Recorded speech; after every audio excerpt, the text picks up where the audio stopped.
तो पुण्यात्मा परमात्मा हमें बताने आए थे कि तुम आए, मनुष्य जीवन आप जी को मिला है परमात्मा प्राप्ति के लिए, और इसका कोई यूज नहीं। यदि आप ये कार्य नहीं करते हो, बाकी जो संतानोत्पत्ति, उनमें मोह ममता, उनकी परवरिश, ये तो पशु पक्षी आपसे भी ज़्यादा प्यार और श्रद्धा से करते हैं। तो पशु और पक्षियों के जीवन में और आपके जीवन में कोई भिन्नता नहीं। परमेश्वर ने मनुष्य जीवन वैसे ही नहीं दिया, क्योंकि जब तक हम तत्व ज्ञान से परिचित नहीं होते, हम इसकी कीमत से, इसकी वैल्यू से परिचित नहीं है। परमेश्वर ने ये हमें शरीर दिया मनुष्य का, इसमें सद्बुद्धि दी, हाथ पैर ऐसे दिए कि हम मकान बना सकते हैं, झोंपड़ी डाल सकते हैं, गर्मी सर्दी से बच सकते हैं, समय पर खाना बनाकर खा सकते हैं, मेहनत मजदूरी करके हम अपनी रोजी रोटी कमा सकते हैं।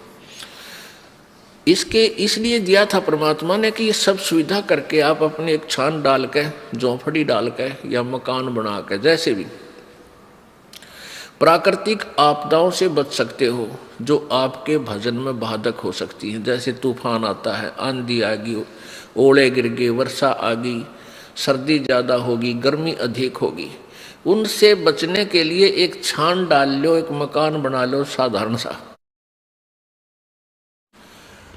और अपनी रोजी रोटी के लिए काम भी करो और भगवान भी भजो।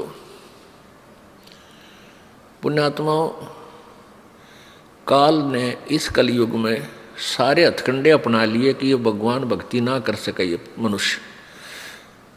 इतनी विज्ञान की तरक्की करवा दी, ऐसे रेडियो, टेलीविज़न, एफएम दिन रात चलने जा बकवास, किसी टाइम ऑन कर ले टीवी ने, जब नाच गाने शुरू पाएंगे।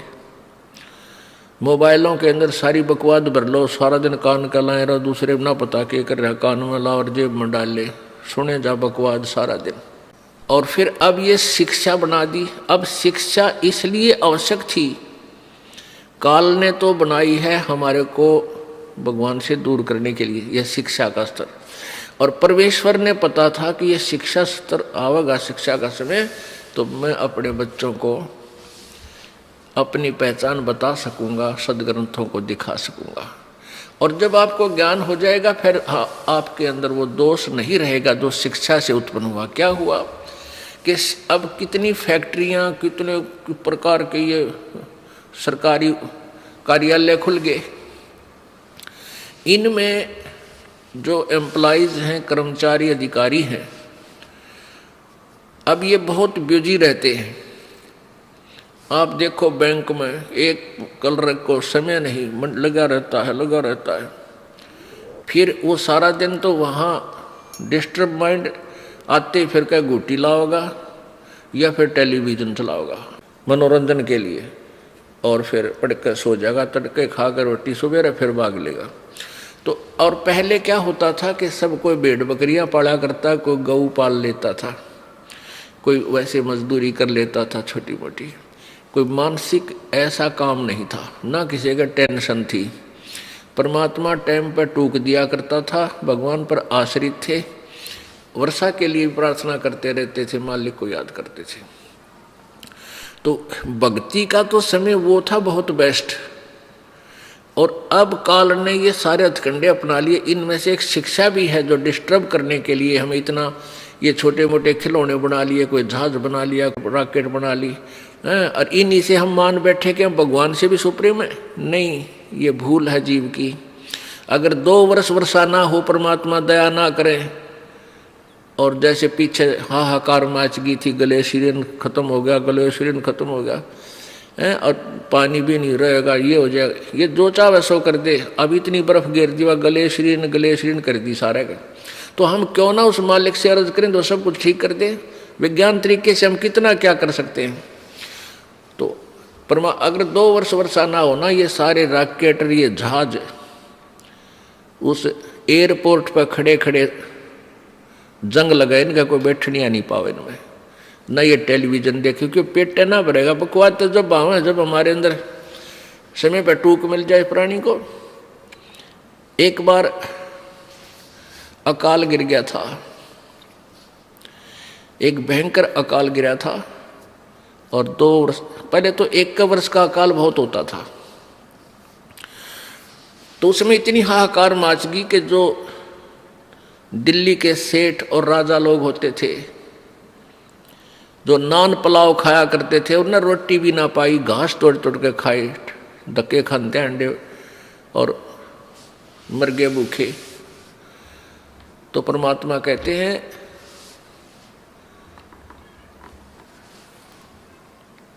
शहजादे मांगत फिरे, वो दिल्ली के उमराव, जिन रोटी पाई नहीं जो खाते नान पुलाव। तो 1 वर्ष भी परमात्मा का झटका इन वैज्ञानिक या किसी भी सिरफिरे पर कतई नहीं उठेगा। इसलिए परमात्मा हमें ये याद दिलाना चाहते हैं कि मनुष्य जीवन आपको इसलिए मिला था कि आप परमात्मा की भक्ति करो और पीछा छुटा व्याह से। तो जैसे अब मानसिक काम ज़्यादा हो गया, मानसिक काम नहीं है, उनको टेंशन बनी रहती है। क्यों? पैसे वाला शराब भी पीवे, बकवाद करे, सारे उत्पन्न करेगा। तो शराब पी कर आता है घर में, उसकी पत्नी और बच्चे उससे दुखी हो जाते हैं, टेंशन का कारण बन गया। कोई भी घर खाली नहीं रहा जिसमें कोई नशा ना करते हो। या बिजली क्यों गिर गई? क्योंकि काल नहीं चाहता कि ये प्राणी भक्ति करे। मान लीजिए कोई एक घर का सदस्य उपदेश ले भी लेता है तो बाकी शेष जो है वो सारे आन उपासक, और कोई ना कोई बैल, कोई मांस खाता है, कोई अंडा खाता है, और कोई शराब पीता है, कोई तम्बाकू पीता है। और फिर आन उपासना में इतने गहरे रंगे जा चुके हैं कि उस सत साधक के साथ संघर्ष शुरू कर देते हैं, उसके नाम को भी खंडित करवाने की चेष्टा करते हैं। ये काल का जाल है। तो इसके लिए हमने सावधान होना है और पूरे विश्वास के साथ मीराबाई, ध्रुव और प्रहलाद जी की तरह हमने दृढ़ होकर इस मार्ग को अपना सफल करना है। तो प्रसंग चल रहा है कि साईं इतना दीजिए जिसमें कुटुंब समावे, हम भी भूखे ना रहे, अतिथि ना भूखा जावे। अब हमारे लिए परमात्मा ने ये उदाहरण दिया है कि इस कलयुग में अब वर्तमान में जो माया जोड़न की दौड़ लगी है, ऐसी होड़ लगी है कि इस इंसान को माया के सिवाय पैसे के अतिरिक्त कुछ भी दिखाई नहीं देता। ना नाता दिखाई देता है, ना कोई लाज शर्म लोग की रह रही है। तो ये ऐसा क्यों हो गया? अज्ञानता से। परमात्मा कहते हैं ये काया तेरी है नहीं, माया कहाँ से हो, और चरण कमल में ध्यान रखो, इन दोनों को खो। अब काया तेरी है नहीं, शरीर है तेरा नहीं, और तू संपत्ति ना अपनी मान बैठा, नालायक के भूल पड़ गई तेरे। तुम मालिक को याद कर, ये ना तेरी शरीर है ना तेरा संपत्ति है, इन दोनों को भूल जा और मालिक ने याद रख। इस मिट्टी से ये 5 तव का पुतला जब ये समाप्त हो जाएगा, इसका समय पूरा होगा, उसी समय इसको सभा कर देंगे, जला देंगे, ये राख बन जाएगा, पहचान भी नहीं होगी ये किसकी है, और इसके ऊपर गद्दे लोटा करेंगे। और इस मिट्टी से हम लाभ उठा सकते हैं, परमात्मा पा सकते हैं, इस मिट्टी से हम सोना बना सकते हैं। उसको भूलकर हम केवल एक ही काम लगे रहते हैं, संपत्ति माया जोड़ने के। अब इधर पश्चिमी देशों में क्या है, माया की कमी नहीं रही, उनके पास बहुत धन हो गया। अब वो धन हो गया तो उनको धन बहुत हो गया, अब उनको शांति नहीं। शांति प्राप्त करने के लिए वो उस माया ने छोड़कर नो कहें बाहर जंगल में बैठते हैं जा करके, हफ्ता 10 दिन 15 दिन किसी तरह शांति मिल रहा है। तो पुण्यात्माओं, इस बीमारी ने कट्ठाई क्यों करे? परमात्मा पर विश्वास रखो, कैसे मदद करेगा भगवान आपकी। कबीर साहब कहते साईं इतना दीजियो जिसमें कुटुंब समावे, हम भी भूखे ना रहें, अतिथि न भूखा जावे। इतना मांगिए। परमात्मा जब आप सच्ची भक्ति करोगे, आपके किसी भी कार्य में बाधा नहीं आने देगा। अब हम अपने परिवार के लिए जो मांग कहा है कि भी हम भी भूखे ना रहें और अतिथि ना भूखा जाए, सब कुछ आ गया। यानी रिक्वायरमेंट ऑफ द फैमिली, अपने परिवार की आवश्यकताओं को से अधिक डिमांड भगवान से नहीं करना। और फिर जो आपके पास पैसा शेष बचता है उसको पुण्य में अधिक लगाओ, जैसे परमेश्वर ने स्वयं ये लीला करके दिखाई। परमेश्वर कहते हैं दान दिए धन घटे नहीं, चढ़ी चोंच भर ले गई नदी न घट्यो नीर। और दान दिए धन घटे नहीं, कह रहे साहिब कबीर। परमात्मा कहते हैं देते को हर देत है जहां तहां से आन, और ना दिया फिर मांगते फिर यो परमात्मा सुना नहीं कान।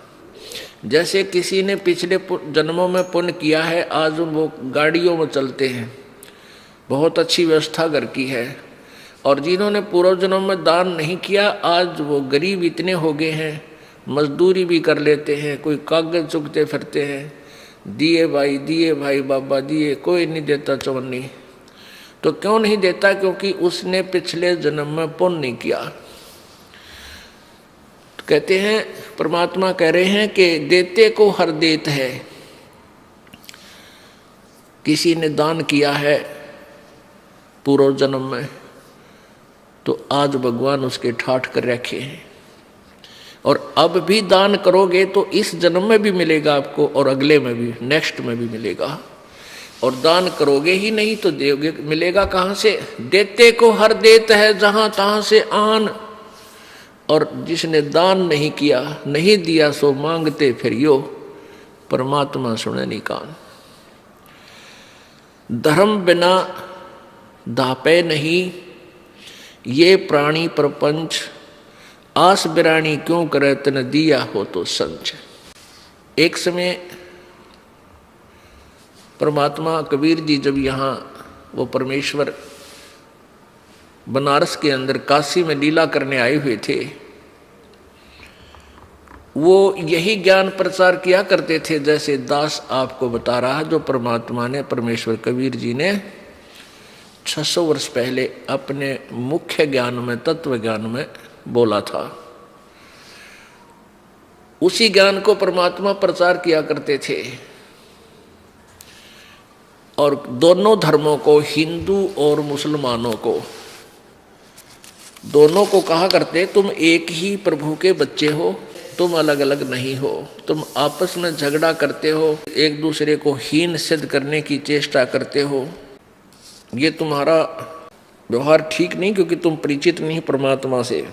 हिंदू को कहते थे और मुसलमानों को भी समझाते थे कि तुम जो साधना कर रहे हो तुम्हारी साधना ठीक नहीं है। तो आइए अब देखते हैं संत रामपाल जी महाराज जी के ज्ञान को उनके द्वारा लिखी गई पुस्तक जीने की राह से परमेश्वर कबीर जी की प्राप्ति के पश्चात संत गरीबदास जी यानी गांव छुड़ानी, जिला झज्जर, हरियाणा प्रांत वाले ने परमेश्वर कबीर जी की महिमा बताई है। कबीर जी ने बताया है कि कबीर कह मेरे हंस को दुख ना दीजे कोए, संत दुखाए मैं दुखी मेरा आपा भी दुखी होए। पहुँचूंगा क्षण एक मैं जन अपने के हित, 33 कोटि की बंद छुटाई रावण मारा खेत। जो मेरे संत को दुखी करवा का को वंश, हिरणा कुस्कु उदर विदारिया मैं ही मारा कंस। राम कृष्ण कबीर के सहजादे भक्ति हेत बहे प्यादे। शब्दार्थ संत गरीबदास जी ने बताया है कि श्री रामचंद्र जी व श्री कृष्ण जी की सहायता उनके शुभ कर्मों के परिणाम स्वरूप कबीर जी ने की थी, क्योंकि श्री राम तथा श्री कृष्ण जी भी उसी सम्राट कबीर के सहजादे यानी राजकुमार हैं, अर्थात परमात्मा कबीर जी के सब जीव हैं। और राम कृष्ण यानी विष्णु तो अच्छी आत्मा है, उनकी भी रक्षा वही परमेश्वर कबीर जी करते हैं। वे जनता को सावधान करते हैं कि मेरे साधक को कोई कष्ट न देना। भक्त के कष्ट से मैं दुखी होता हूँ। मैं अपने भक्त की रक्षा करने के लिए एक क्षण यानी सेकंड में पहुँच जाऊँगा। इसी कारण जब श्री रामचंद्र से रावण नहीं मर रहा था तो गुप्त रूप में मैंने श्री राम का हाथ पकड़कर रावण की नाभि में तीर मारा था, जिससे रावण की मृत्यु हुई। राम की सेना को बल दिया, हौसला दिया। इसी प्रकार श्री कृष्ण की सहायता करके कंस को मैंने ही मारा था। जो मेरे भक्तों को सताएगा उसका कुल नाश कर दूंगा, यानी उसके खानदान को समाप्त कर दूंगा। लंका का राज्य रावण के छोटे भ्राता विभीषण को दिया। सीता की अग्नि परीक्षा श्री राम ने ली। यदि रावण ने सीता मिलन किया है तो अग्नि में जलकर मर जाएगी। यदि सीता पाक साफ है तो अग्नि में नहीं जलेगी। सीता जी अग्नि में नहीं जली। उपस्थित लाखों व्यक्तियों ने सीता माता की जय बुलाई। सीता ने सती की पदवी पाई। रावण का वध आसोज मास की शुक्ल पक्ष की 10वीं को हुआ था। रावण वध के 20 दिन बाद 14 वर्ष की वनवास अवधि पूरी करके श्री राम, लक्ष्मण और सीता पुष्पक विमान में बैठकर अयोध्या नगरी में आए। उस दिन कार्तिक मास की अमावस्या थी। उस काली अमावस्या को गाय के घी के दीप अपने अपने घरों के अंदर तथा ऊपर मंडेरों पर जलाकर श्री राम, सीता तथा लक्ष्मण के आगमन की खुशी मनाई। भरत ने अपने भाई श्री रामचंद्र जी को राज्य लौटा दिया।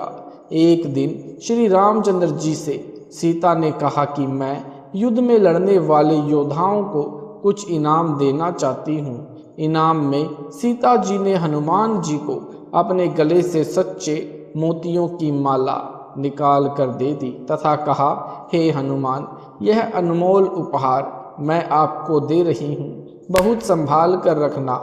हनुमान जी ने उस माला का मोती तोड़ा, फिर फोड़ा, फिर दूसरा। देखते देखते यह सब मोती फोड़कर जमीन पर फेंक दिए। सीता जी को हनुमान जी का यह व्यवहार अच्छा नहीं लगा।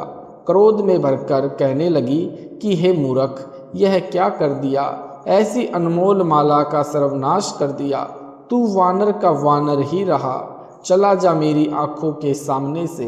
उस समय श्री रामचंद्र जी भी सीता जी के साथ ही सिंहासन पर विराजमान थे। उन्होंने भी हनुमान के इस व्यवहार को अच्छा नहीं माना और चुप रहे। हनुमान जी ने कहा, माता जी, जिस वस्तु में राम नाम अंकित नहीं है वह मेरे किसी काम की नहीं है। मैंने मोती फोड़ कर देखे हैं, इनमें राम नाम नहीं निकला, इसलिए मेरे काम की नहीं है। सीता जी ने कहा, क्या तेरे शरीर में राम नाम लिखा है? फिर इस शरीर को किस लिए साथ लिए है? इसको फेंक दे फाड़ कर। उसी समय हनुमान जी ने अपना सीना चाक यानी चीर कर दिखाया। उसमें राम राम लिखा था। हनुमान जी उसी समय अयोध्या त्याग कर वहां से कहीं दूर चले गए। श्री रामचंद्र जी अपनी अयोध्या नगरी की जनता के बहुत दुख दर्द जानने के लिए गुप्त रूप से रात्रि के समय वेश बदल कर घूमा करते थे। कुछ समय उपरांत जब राजा रामचंद्र जी रात्रि में अयोध्या की गलियों में विचरण कर रहे थे, एक घर से ऊंची ऊंची आवाज आ रही थी। राजा रामचंद्र जी ने निकट जाकर वार्ता सुनी। एक धोबी की पत्नी झगड़ा करके घर से चली गई थी। वह 2-3 दिन अपने बहन के घर रही, फिर लौट आई। धोबी उसकी पिटाई कर रहा था, कह रहा था कि निकल जा मेरे घर से, तू तो रात भर रहकर आई है, मैं तेरे को घर में नहीं रखूंगा, तू कलंकित है। यह कहकर, यानी वह कह रही थी, मुझे सौगंध भगवान की, सौगंध है राजा राम की, मैं पाक साफ हूँ। आपने मारा तो मैं गुस्से से अपनी बहन के घर गई थी, मैं निर्दोष हूँ। धोबी ने कहा कि मैं दशरथ पुत्र रामचंद्र नहीं हूँ, जो अपनी कलंकित पत्नी को घर ले आए, जो वर्षों रावण के साथ रही थी। अयोध्या नगरी के सब लोग लुगाई चर्चा कर रहे हैं, क्या जीना है ऐसे व्यक्ति का जिसकी पत्नी अपवित्र हो गई हो। राजा राम ने धोबी के मुख से यह बात सुनी तो कानों में मानो गर्म तेल डाल दिया हो। अगले दिन रामचंद्र जी ने सभा बुलाई तथा नगरी में चल रही चर्चा के विषय में बताया और कहा कि यह चर्चा तब बंद हो सकती है जब मैं सीता को घर से निकाल दूंगा। उसी समय सीता जी को सभा में बुलाया गया तथा घर से निकलने का आदेश दे दिया, कारण भी बता दिया। सीता जी ने विनय भी की कि हे स्वामी, आपने मेरी अग्नि परीक्षा भी ली थी। मैं भी आत्मा से कहती हूँ, रावण ने मेरे साथ मिलन नहीं किया। कारण था कि उसको एक ऋषि का शाप था कि यदि तू किसी पर स्त्री से बलात्कार करेगा तो तेरी उसी समय मृत्यु हो जाएगी। यदि पर स्त्री की सहमति से मिलन करेगा तो ऐसा नहीं होगा, जिस कारण से रावण मुझे छू भी नहीं सका मिलन के लिए। हे प्रभु, मैं गर्भवती हूँ, ऐसी स्थिति में कहाँ जाऊंगी। रावण जैसे व्यक्तियों का अभाव नहीं है। रामचंद्र जी आदेश देकर सभा छोड़कर चले गए। कहते गए कि मैं निंदा का पात्र नहीं बनना चाहता, मेरे कुल को दाग लगेगा। सीता जी को धरती भी पैरों से खिसकती नजर आई। आसमान में अंधेरा छाया दिखाई दिया। संसार में कुछ दिनों का जीवन शेष लगा। सीता अयोध्या छोड़कर चल पड़ी। मुड़ मुड़कर अपने राम को तथा उसके महलों को देखने की कोशिश करती रही और दूर जंगल में जाकर ऋषि वाल्मीकि जी की कुटिया के निकट थक कर गिर गई, अचेत हो गई। ऋषि वाल्मीकि स्नान करने के लिए आश्रम से निकले। सामने एक युवती गर्भावस्था में अचेत पड़ी देखकर निकट गए। अपने आश्रम से औषधि लाए, सीता जी के मुख में डाली। गर्मी का मौसम था, ठंडे जल के छींटे मुख पर मारे। उसी समय सीता जी सचेत होकर गिर गई। ऋषि ने नाम और गांव पूछा तो बताया कि नीचे पृथ्वी, ऊपर आसमान। आगे कुछ बताने से इनकार कर दिया। ऋषि दयावान होते हैं। कहा, बेटी, संसार तो स्वार्थ का है, धन्यवाद कर परमात्मा का, तू मेरे आश्रम में आ गई। बेटी, मुझे अपना पिता मान और मेरे पास रह। सीता जी ऋषि वाल्मीकि जी के आश्रम में रहने लगी। ऋषि ने भी बात आगे नहीं बढ़ाई। परमेश्वर कबीर जी, जो त्रेता युग में ऋषि मुनिंदर जी के रूप में लीला करने आए थे, हनुमान जी से मिले। सत साहिब बोला। हनुमान जी ने राम राम कहा तथा खड़ा होकर ऋषि जी का सत्कार किया तथा एक पत्थर पर स्वयं बैठ गए। दूसरे पर ऋषि को बैठने के लिए आग्रह किया। दोनों ने स्थान ग्रहण कर लिया। हनुमान जी ऋषि जी को पहचानने की कोशिश करने लगे। ऋषि जी ने कहा, क्या सोच रहे हो हनुमान? मैं वही ऋषि हूँ। मेरे आश्रम में वानर ने सीता जी का कंगन गड़े में डाला था, उसमें अन्य कंगन भी वैसे ही थे। हे हनुमान, वह कंगन कैसा रहा? हनुमान जी को पहचानते देर नहीं लगी और ऋषि जी को प्रणाम फिर किया। हे ऋषि जी, आपका कैसे आना हुआ? परमेश्वर कबीर जी यानी मुनिंदर ऋषि रूप में कबीर जी ने कहा, हे पवन पुत्र, मैं आपको भक्ति ज्ञान कराने आया हूँ।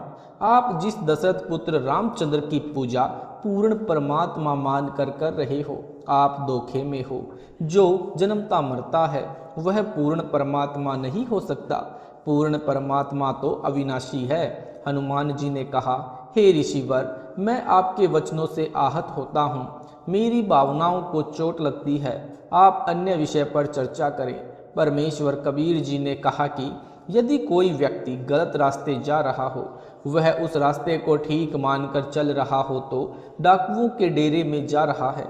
यदि कोई सज्जन पुरुष उसको बताए कि जिस रास्ते पर आप जा रहे हो आपकी जान तथा माल को खतरा है, आगे डाकुओं का डेरा है, पहले मारते हैं फिर लूटते हैं। यदि वह व्यक्ति कहे कि आप मेरी भावनाओं को चोटिल कर रहे हो, यह कितना सत्य है। हनुमान जी चुप रहे, परंतु मुस्कुराए मानो कह रहे हो, आप सत्य कहते हो। हनुमान जी के चेहरे पर शांति का चिन्ह देखकर परमेश्वर ने बताया कि श्री रामचंद्र जी उर्फ श्री विष्णु जी के अवतार हैं। श्री विष्णु जी श्री ब्रह्मा जी तथा श्री शिव जी का पिता काल ब्रह्म है। इसी को ज्योति निरंजन भी कहते हैं। काल को इसकी गलती के कारण शाप लगा है कि 1 लाख मानव शरीरधारी प्राणियों को प्रतिदिन खाया करेगा, 1.25 लाख प्रतिदिन उत्पन्न किया करेगा, जिस कारण से उसने अपने तीनों पुत्रों को एक एक विभाग का स्वामी बना रखा है। श्री ब्रह्मा जी रजगुण हैं, जिसके प्रभाव से सर्व प्राणी प्रेरित होकर संतान उत्पत्ति करते हैं, जिस कारण से ब्रह्मा को भूल से उत्पत्ति करता मान रखा है। उत्पत्ति करता तो पूर्ण परमात्मा है, काल ने अपने दूसरे पुत्र विष्णु को कर्मानुसार पालन करने का विभाग दिया है। विष्णु सतगुण है। काल ने तीसरे पुत्र श्री शिव तमगुण को इन 1,00,000 मानव शरीरधारी जीवों को मारकर उसके पास भेजने का विभाग दे रखा है। वह स्वयं अव्यक्त यानी गुप्त रहता है। आप देख रहे हो, यहाँ कोई भी जीव अमर नहीं है। देवता भी मरते हैं, ब्रह्मा विष्णु शिव भी मरते जन्मते हैं। जो पूरी आयु जीते हैं, वृद्ध अवस्था भी सब में आती है। एक लोक ऐसा है जहाँ पर वृद्ध अवस्था तथा मरण नहीं है। वहाँ कोई रावण किसी की सीता नहीं उठाता। आपकी आंखों के सामने लंका में हुए राम रावण युद्ध में कितने व्यक्ति तथा अन्य प्राणी मारे गए। एक सीता को छुड़ाने के लिए आपने श्री रामचंद्र जी के लिए अपने प्राणों की बाजी लगाकर लंका को जलाया। रावण का भाई अहिरावण जो पाताल का राजा था, वह राम तथा लक्ष्मण का अपहरण करके ले गया। उनकी बलि देने वाला था। आप वहां गए और उन दोनों को जीवित लाए। आप ही बताएं, वे परमात्मा हैं। जिस समय नाग फांस शस्त्र के छोड़ने से सर्पों ने श्री राम तथा आप तथा सर्व सेना व लक्ष्मण तक को बांध दिया था। सर्प आप सबको जकड़े हुए थे। आप सब विवश थे। कुछ समय में आप सबको रावण की सेना आसानी से काट डालती। उस समय गरुड़ को पुकारा गया, उसने नागों को काटा। आप तथा रामचंद्र बंधन मुक्त हुए। यदि परमात्मा इतना विवश है कि अपना बंधन नहीं काट सका तो पुजारियों का क्या होगा? विचार करो। काटे बंधन विपत में, कठिन कियो संग्राम, चिन्हो रे नर प्राणियो, गरुड़ बड़ो के राम। शब्दार्थ, इस वाणी का शब्दार्थ ऊपर किया है। हनुमान जी ने कहा, ऋषि जी, समुद्र पर पुल बनाना क्या आम आदमी का कार्य है? यह परमात्मा बिना नहीं बनाया जा सकता। समंदर पाटी लंका गयो, सीता को भरतार, अगस्त ऋषि सातो पियो, इनमें कौन भरतार। शब्दार्थ, यदि आप समुद्र के ऊपर सेतु बनाने से श्री रामचंद्र जी को परमात्मा मानते हो तो अगस्त ऋषि ने 7 सागरों को पी लिया था। इनमें कौन है परमात्मा? ऋषि मुनिंदर जी ने बताया कि आप भूल गए क्या? एक ऋषि आए थे। उन्होंने एक पर्वत के पत्थरों को अपनी डंडी से रेखा खींचकर हल्का किया था।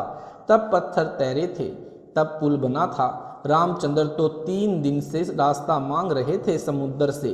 समुद्र ने ही बताया था नल नील के विषय में। हनुमान जी ने कहा कि वह तो विश्वकर्मा जी थे जो वेश बदलकर श्री रामचंद्र जी के बुलाने पर आए थे।